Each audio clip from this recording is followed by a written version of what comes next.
15 अगस्त को लाल किले से नरेंद्र मोदी ने जो घोषणा की थी उसे पूरा कर दिया गया है। जीएसटी में बड़े बदलाव किए गए हैं, जिसके बाद महंगाई से आम जनता को राहत मिल सकती है।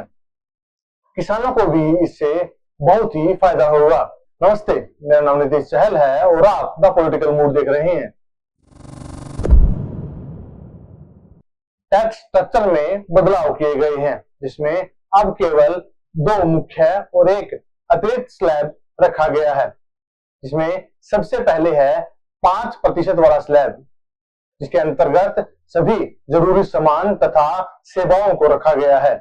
इसके अलावा 18% का दूसरा स्लैब रखा गया है, जिसमें ज्यादातर वस्तुएं शामिल होंगी।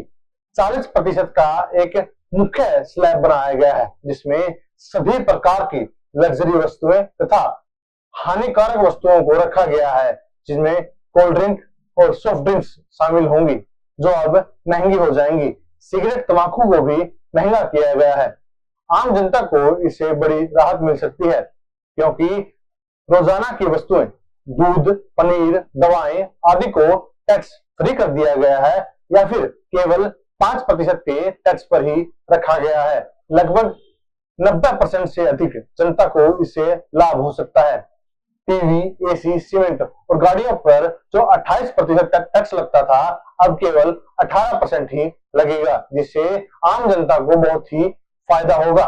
लग्जरी आइटम्स की अगर बात करें तो कोल्ड ड्रिंक, सॉफ्ट ड्रिंक जैसे हमने अभी बताया, उसके अलावा गाड़ियां, महंगी बाइक्स और तंबाकू और शराब जैसे अन्य पदार्थ भी इसी में रखे गए हैं।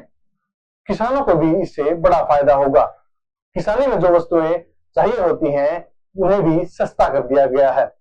ट्रैक्टर के पार्ट्स, खाद, बीज आदि तथा ट्रैक्टर की अन्य मशीनों को भी सस्ता कर दिया गया है, जिससे किसानों की लागत घटेगी और उनका मुनाफा बढ़ेगा। ये सभी बदलाव 25 सितंबर 2025 से लागू हो जाएंगे, जो कि त्योहारों से ठीक पहले है। इन सभी बदलावों के कारण सरकार को करीब 48,000 करोड़ रुपए का घाटा हो सकता है, लेकिन सरकार का मानना है कि इससे बाजार में खपत बढ़ेगी और राजस्व का संतुलन बना रहेगा।